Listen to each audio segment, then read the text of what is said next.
안녕하세요. 저는 지방의 한 소도시에서 여생을 즐기고 있는 50대 주부이자 문화센터에서 마크라메 강사로 활동하고 있는 이향기라고 합니다. 사람 인생 참 한치 앞을 모른다더니 제가 딱 그 짝인 것 같아요. 평생을 남편 뒷바라지와 자식들 키우는 데 바쳤고 이제 좀 살만하다 싶으니 믿었던 도끼에 발등을 찍혀버렸으니까요. 하지만 결론부터 말씀드리면 저는 지금 2다리 쭉 뻗고 잠도 잘 자고 편안하게 잘 지냅니다. 제 뒤통수를 친 그것들의 결말이 너무나도 비참하고 또 한편으로는 너무나도 우습기 때문이죠. 지금부터 막장 드라마보다 더 기막힌 제 인생 이야기를 털어놓으려 합니다. 제 남편 오세중은 지역에 있는 꽤 탄탄한 중견기업의 생산직 기장으로 20년 넘게 근무했습니다. 기장이란 직급은 사무직으로 치면 팀장급과 같은데요. 남편의 연봉은 1억 정도 되었고 회사 내에서의 입지도 나름 탄탄한 편이었죠. 남들이 볼 때 저는 남부러울 것 없는 사모님이었을 겁니다. 46평대 큰 평수의 아파트에 살고 외제차를 몰고 다니며 명문대에 진학해 제압가림 잘하는 듬직한 2 아들까지. 게다가 저도 손재주를 살려 마크라메를 전문적으로 배우게 되었고 경력을 쌓아 문화센터에서 강사로 활동도 하고 있으니까요. 동네 사람들은 저를 보면 세상에 걱정거리가 하나도 없겠다. 전생에 무슨 덕을 쌓아 저렇게 우아하게 사냐며 부러워했습니다. 하지만 그건 빛 좋은 개살구, 속 빈 강정에 불과했습니다. 저희 집 현관문을 열고 들어오는 순간 저는 사모님이 아니라 남편의 무수리가 되어야 했으니까요. 남편은 집에만 오면 손가락 하나 까딱 안 하는 조선시대에서 타임머신을 타고 온 듯한 가부장적인 남자였습니다. 저보다 4살이 많은 남편은 주말이나 휴일에도 소파와 한몸이 되어 물 떠와라, 리모컨 어딨냐, 과일 깎아와라 등등 저를 부려먹기 일쑤였습니다. 게다가 그는 소위 말하는 지독한 삼식이었습니다. 주말처럼 집에 있는 날은 삼시세끼를 꼬박 집에서 그것도 갓 지은 따뜻한 밥과 국으로 대령해야 했습니다. 냉장고에 들어간 반찬이 다시 나오는 것도 싫어해서 항상 반찬을 새로 해야 했고 국이 조금이라도 식거나 반찬이 마음에 안 들면 숟가락을 식탁에 탁 내려놓으며 내가 밖에서 보러 오는 돈이 얼만데 집에서 찬밥을 먹어야겠냐? 며 성을 내는 사람이었거든요. 저는 웬만하면 화를 내지 않고 좋은 게 좋은 거다 참고 삭히는 성격인데 그 비위를 맞추느라 나중에는 속에서 쓴물이 올라올 지경이었습니다. 하지만 육체적인 고단함보다 저를 더 비참하게 만든 건 따로 있었죠. 결혼 5년 차쯤 때였습니다. 그때 둘째 아들이 막 걸음마를 떼던 무렵이었어요. 남편은 자주 가던 룸살롱 마담과 바람이 났더라고요. 단순한 유흥 수준이 아니고 아예 그 여자네 집에서 2집 살림처럼 지내기도 한 거예요. 그때도 회사일 바쁘다고 밤낮 없이 철야 근무한다고 온갖 생색은 다 내놓고 정작 계집질에 2집 살림 한다고 바빴던 거죠. 그때 제 가슴은 숫덩이가 되었습니다. 당장이라도 한바탕 싸우고 이혼 도장을 찍고 싶었지만 어린 2 아들이 눈에 밟혀 차마 그럴 수 없었습니다. 게다가 그때 당시에는 저도 경제력이 전혀 없었기 때문에 아이들을 키울 형편이 안 되었어요.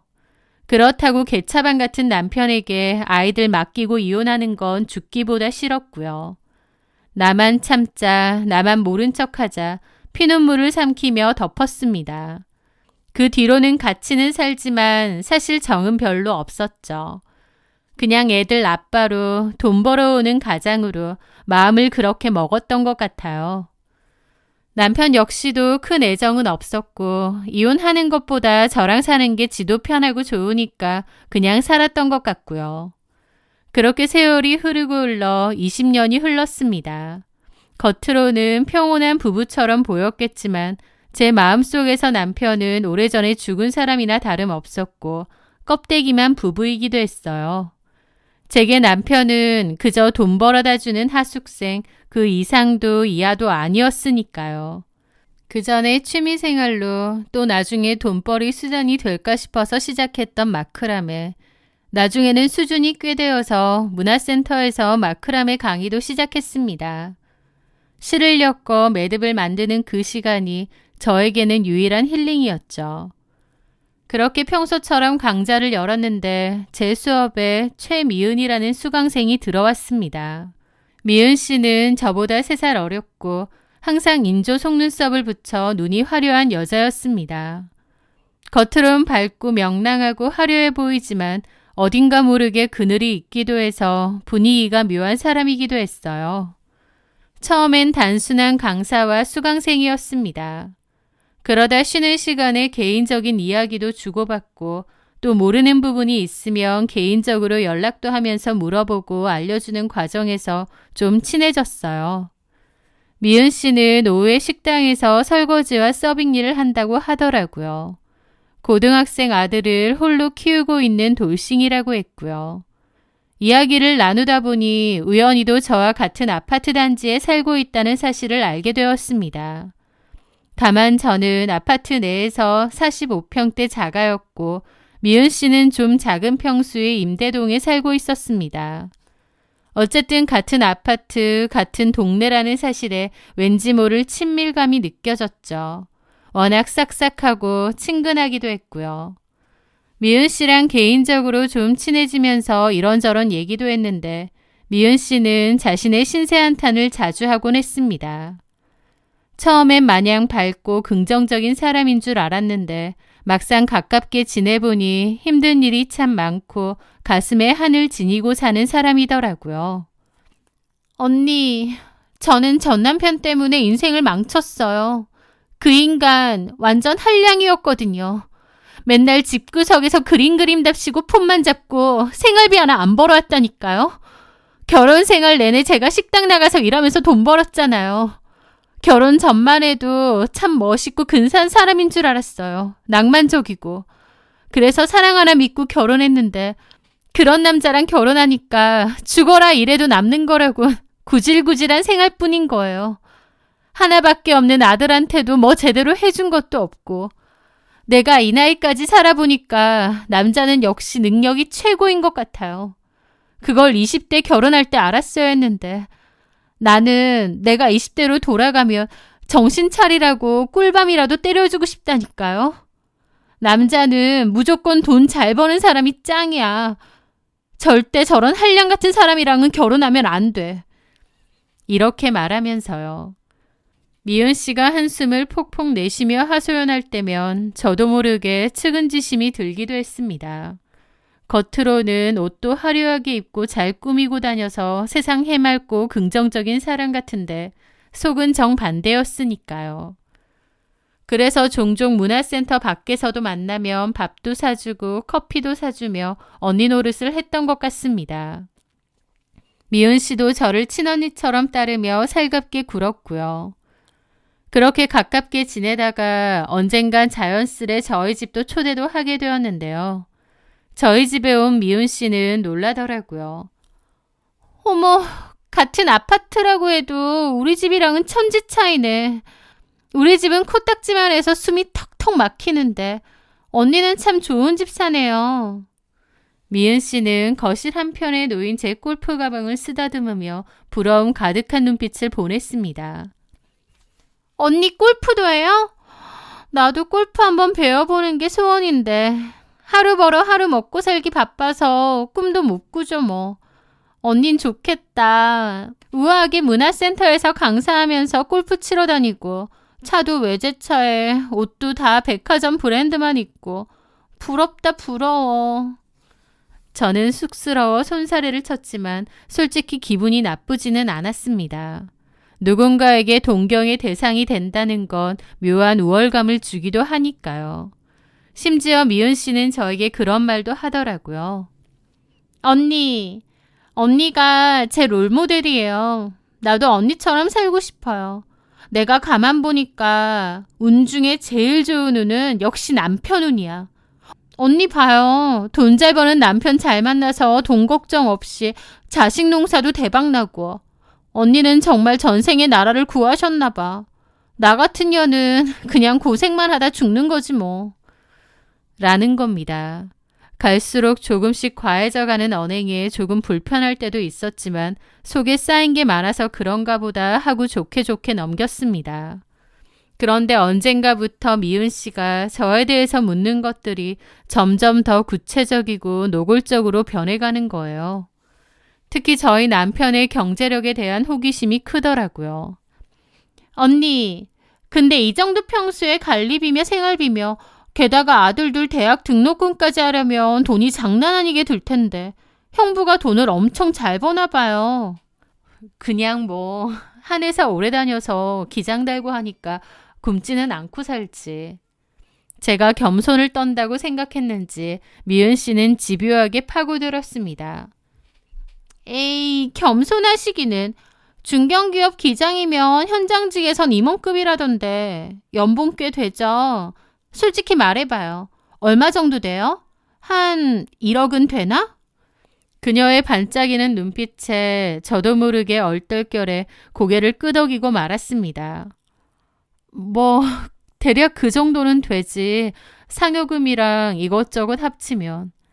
그 순간 미은 씨의 눈동자가 탐욕스럽게 커지는 걸 얼핏 봤습니다. 어머나, 1억이요? 소위 말하는 억대 연봉이네. 언닌 진짜 돈 걱정 없겠다.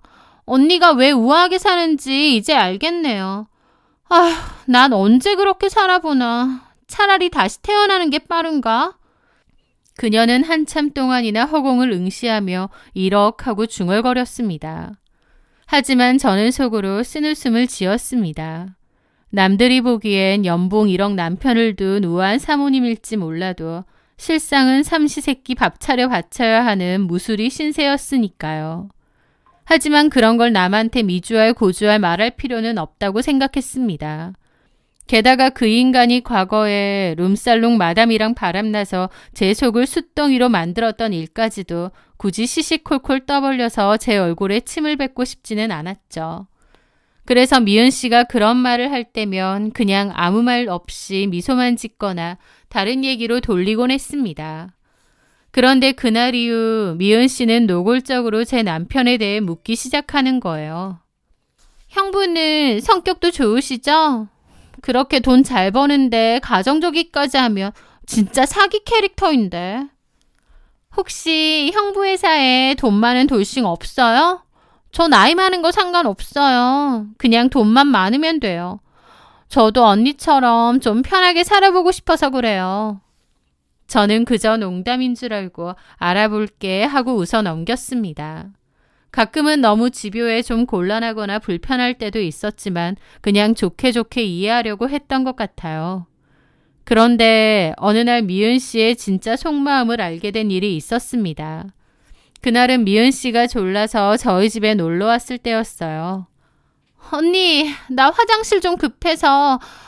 근데 내 폰으로 가게에서 급한 연락 올 때가 있는데 전화 오면 좀 받아줘요. 화장실 갔다고 해주고. 저는 알겠다고 했죠. 그리고 미은 씨가 화장실로 뛰어 들어간 사이 식탁 위에 놓인 그녀의 휴대폰 화면이 켜졌습니다. 전화인가 싶어서 봤더니 카톡 알림이더라고요. 저는 무심코 화면을 보게 되었는데 방금 전까지 친구와 나누던 대화창이 떠 있는 거예요. 그런데 그 내용을 본 순간 제 눈을 의심했습니다. 나 그 언니 집 놀러 가. 이 집이 내 집이었으면 좋겠다.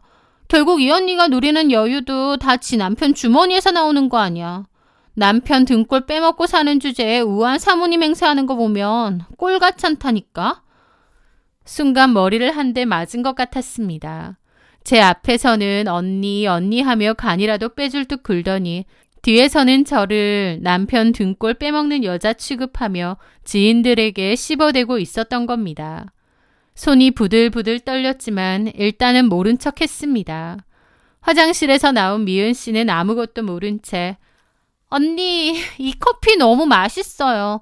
언니는 어쩜 커피도 맛있게 내려요? 하며 눈웃음을 치더군요. 그 가식적인 얼굴을 보니 소름이 끼쳤습니다. 그러면서 속으로는 너무 친하게 지내지 말자 마음을 먹었습니다. 미은 씨의 이중적인 속마음을 알게 되고 좀 속상했던 저는 그날 저녁 남편에게 넌지시 이야기를 꺼냈습니다. 요즘 문화센터에서 수강생으로 만났다가 친해진 동생이 있거든. 미은이라고. 아, 그래. 당신도 그때 우리 집에서 있던 거 봤잖아. 인사도 하고. 기억나지? 아, 내가 그런 걸 시시콜콜 어떻게 다 기억해. 하면서 괜히 볼멘 소리를 하더라고요. 저는 흘겨보며 말을 이어갔죠. 근데 좋게 봤는데 가만 보니 앞뒤가 좀 다른 것 같아. 뒤에서 내 욕을 하는 것 같더라고. 보통의 남편이라면 그런 여자 만나지 말라고 했겠죠. 그런데 제 남편 반응이 묘한 겁니다. 아, 뭐 친한 친구한테는 그럴 수도 있지. 당신은 아예 그런 소리 안 하고 살아? 아니잖아. 지금도 봐. 나한테 그 최미은인가 뭔가 하는 여자 뒷담하고 있잖아. 그 말에 저도 확 무안해지더라고요. 아니, 이런 건 뒷담이 아니라. 아, 다 똑같은 것들끼리 무슨. 뭐라고? 아우, 시끄러. 밥이나 차려. 남편의 행동에 저는 가뜩이나 없는 정이 더 떨어지는 기분이었습니다. 어쨌든 남편의 반응과 별도로 저는 그 후로 미은 씨를 조금씩 멀리했습니다. 연락이 와도 적당히 핑계를 대며 피하는 식으로요. 제 앞에선 언니 하면서 뒤에선 그런 뒷담하고 욕하는 걸 알았는데 마냥 친하게 지내긴 어려웠죠. 어느 순간 최미은도 눈치를 챘는지 더 이상은 연락이 안 오더라고요. 그런데 어느 날 갑자기 미은 씨에게서 다급한 문자가 온 겁니다. 언니, 나 자빠져가지고 몸이 너무 아파요. 도와줄 사람도 없고 이러다 죽을 것 같아요. 그 말에 깜짝 놀랐습니다. 당장 다쳐서 아프다는데 모른 척할 수가 없었죠. 전화를 걸었더니 받지도 않더라고요. 심각한 상황인가 싶어서 저는 만사 제쳐두고 그녀의 집으로 달려갔습니다. 도어락 비밀번호도 알려줬기에 바로 문을 열고 들어갔죠. 그런데 현관에 들어서자마자 낯익은 신발이 보이는 겁니다. 다름 아닌 제 남편의 신발이었던 거죠. 이게 여기 왜 있지? 어안이 벙벙하면서 설마 하는 마음으로 신발을 신은 채 안방으로 들어가 문을 벌컥 열어젖혔습니다. 방 안에서는 제 남편 오세중이 팬티 차림으로 침대 한가운데 뻗어 코를 골며 자고 있었으니까요. 그 모습은 마치 제 집 안방인 양 너무나 자연스러웠고 제가 온 줄도 모르고 코까지 골며 자고 있더라고요. 저는 그 모습을 보고 소리를 질렀죠. 야! 제가 소리를 지르자 그제야 남편은 감전된 사람처럼 펄쩍 뛰며 일어났습니다. 그 순간 안방에 딸린 욕실 문이 달칵 열리더니 샤워 가운 하나만 걸친 최미은이 나오는 겁니다. 그녀와 눈이 마주친 순간 제 머릿속에서 무언가 툭 하고 끊어지는 소리가 들렸습니다. 니들 지금 뭐 하는 짓이야? 당신이 여길 어떻게... 남편은 사색이 되어 허둥지둥 바지를 입느라 난리였습니다. 그 꼴이 얼마나 우스꽝스럽고 천박해 보이던지 구역질까지 치밀어 오르더군요. 그런데 더 가관인 건 최미은의 반응이었습니다. 저를 보고 놀란 척 입을 틀어막았지만 그건 누가 봐도 말도 안 되는 발연기였습니다. 자기가 아프다고 불러놓고 놀라는 게 말이 되나요? 어머, 언니, 연락도 없이 웬일이에요? 세상에, 이를 어째... 언니가 볼 줄은 몰랐는데. 진짜 그 꼬라지를 보는데 지랄하네라는 소리가 절로 나오더라고요. 최미은은 말과 달리 봤지? 이제 이 남자는 내 거야 라고 말하는 듯 승리감으로 눈까지 번들거리고 있었죠. 그 꼴을 보니 알겠더라고요. 일부러 저를 이 시간 이 장소로 불러들여 제 남편과 뒹구는 꼴을 보여주려 했던 거예요. 그 이유는 뻔하죠. 제 남편이 돈 잘 번다고 하니 뺏고 싶어진 겁니다. 너 아프다며 죽을 것 같다더니 남의 남편이랑 뒹구니까 살만하니? 이게 네가 말한 부업이야? 제가 부들부들 떨며 묻자 최미은은 가증스럽게도 미안한 척하며 눈물까지 훌쩍이더라고요. 저는 폰을 들어 둘이서 그러고 있는 것 촬영도 다 했습니다. 진짜 이 더러운 것들이라는 말이 절로 나오더라고요. 제가 폰을 들이대자 그제 얼굴 가리고 찍지 말라며 연병을 떨었죠. 저는 그걸로도 분이 안 풀려 식탁에 보이던 물병을 갖고 와 두 연놈들에게 끼얹어 버렸습니다. 최미은도 소리를 지르고 남편 놈도 미쳤냐고 고함을 지르고 난리였죠. 야, 이 더러운 것들아! 내가 니들 가만둘 줄 알아? 남의 눈에 눈물 나게 하며 니들 눈에선 피눈물 나는 거야. 알아? 저는 물병을 바닥에 집어던진 후 그 난장판을 뒤로 하고 뒤도 돌아보지 않고 그 집을 뛰쳐나왔습니다. 엘리베이터를 타고 내려오는 내내 분노와 배신감에 온몸이 덜덜 떨렸습니다. 내가 저런 인간들을 믿고 내 속을 다 보여주고 밥까지 사 먹였다니. 하지만 슬픔은 잠시였습니다.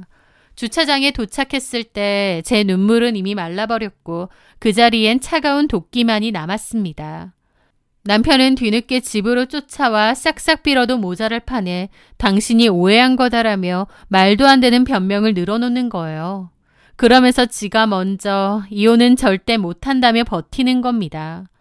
잘못한 주제에 반성의 기미는 눈꼽만치도 안 보이더라고요. 하지만 저랑 이혼은 절대 안 하겠다는 남편놈과 달리 그 후로 최미은은 작정한 듯 저에게 카톡 테러를 시작했습니다.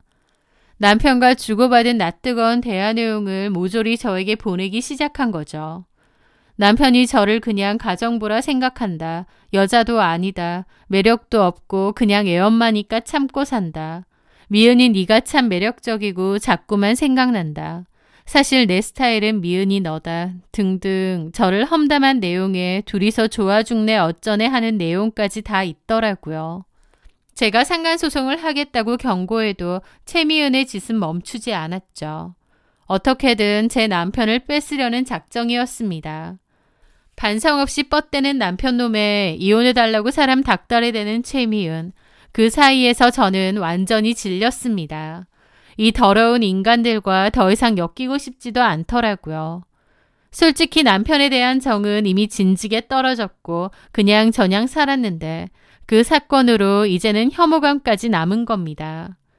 처음엔 누구 좋으라고 이혼해주냐 절대 안 해준다는 생각이었지만 나중에는 지긋지긋하고 질려서 오냐 바퀴벌레 같은 것들아 니들끼리 살아봐라 이렇게 마음이 바뀐 거죠.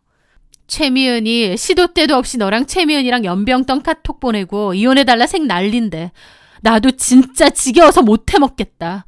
그냥 이혼해 줄 테니까 저 여자한테 가. 재산 분할하고 위자료 내놓고 그냥 그년한테 가라고. 제발 내 인생에서 영원히 꺼져. 남편은 자기는 저랑 이혼할 생각 없다고 최미은하고 결혼까지 할 생각은 없다며 버티는 겁니다. 최미은에게 제 험담을 그렇게까지 한 인간이 저렇게 나오니까 기가 막혔죠. 저는 네가 이혼 안 해도 이젠 내가 할 거라고 이혼 소송할 거라고 회사에도 알릴 거라고 난리치니 그제야 이혼 자체에는 합의를 했습니다. 그리고 위자료도 저는 소송으로 하려고 했는데 남편놈이 위자료를 주고 마무리하는 걸로 하자더군요. 제시한 금액이 나쁘지 않아 결국 그렇게 하기로 했습니다. 남편 역시도 저한테 증거가 차고 넘치다 보니까 굳이 소송해봤자 자기한테 유리할 게 없다는 걸 알았겠죠. 그렇게 저는 위자료와 제 몫의 재산 분할을 최대한 챙겨 이혼했습니다. 최미은은 제 남편을 차지했다며 드디어 연봉 1억 남편을 차지했다면서 쾌재를 불렀겠죠. 남편의 퇴직금도 다 지 몫이라 생각하고요. 그런데 말입니다. 인생사 세옹지 말하더니 정말 그 말이 딱 맞는 것 같아요. 이혼하고 불과 반년 후 큰 아들에게서 전화를 받았습니다. 엄마, 아빠 말이에요. 회사에서 잘렸대요. 그냥 잘린 게 아니라 고소까지 당했대요. 뭐라고? 기가 막힌 소식의 전말은 이러했습니다. 전 남편 오세중, 그 인간은 20년간 한 회사에서 일을 했는데요. 다른 사람들은 다 그가 성실하고 열심히 회사를 위해 헌신하는 줄 알았겠지만 한편으론 아주 대범하고 치졸한 범죄를 저지르고 있었던 겁니다. 회사에서 제품을 만들고 남는 고가의 원재료들을 처리하는 척하면서 뒤로 빼돌려 팔아먹고 있었던 거예요.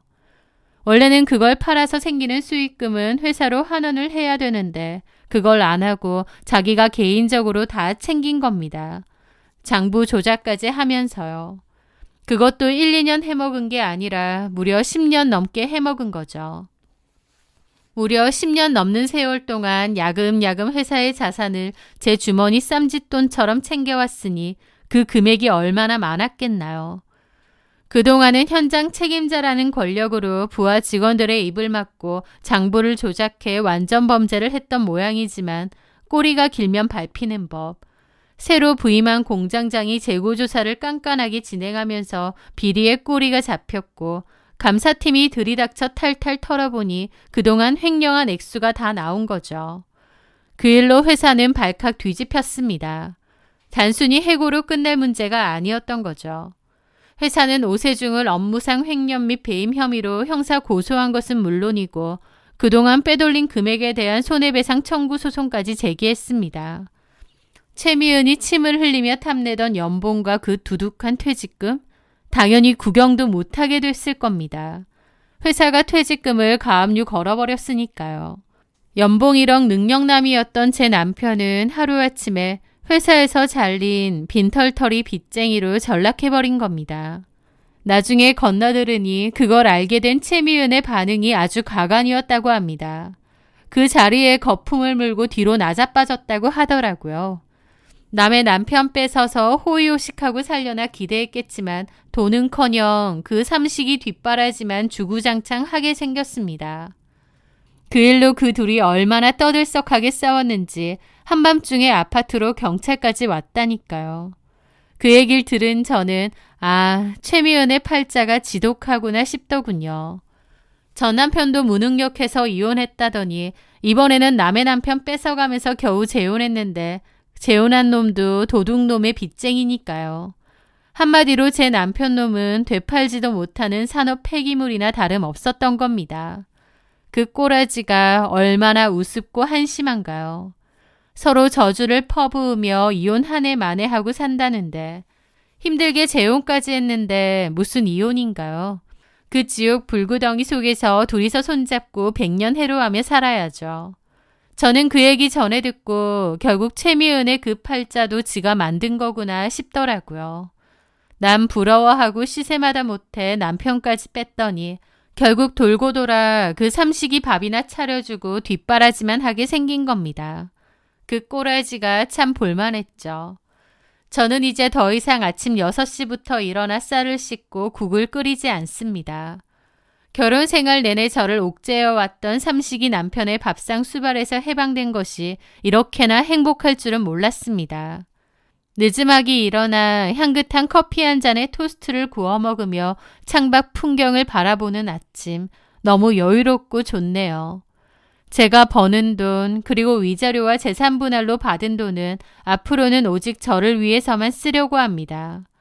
만약 제가 그 이혼을 해주지 않고 버텼다면, 억울하다며 이혼 없이 붙잡고 늘어졌다면 아마 시달리고 있는 건 최미은이 아니라 저였을 것 같습니다. 제 남편을 탐내어 훔쳐간 최미은이 역설적으로 저를 그 구렁텅이에서 건져내준 셈이 되었습니다. 생각할수록 기막히고 통쾌한 신의 한 수가 아닌가 싶네요. 남의 눈에 눈물 나게 하면 반드시 제 눈에는 피눈물이 난다는 말 역시 맞는 것 같습니다. 이제 저는 쓰레기 같은 인연은 훌훌 털어버리고 제 곁에 남은 소중한 사람들과 함께 남은 생을 축제처럼 즐기며 살아가겠습니다. 제 긴 이야기를 들어주신 여러분의 가정에는 늘 평온과 행복만이 가득하시길 바랍니다. 감사합니다.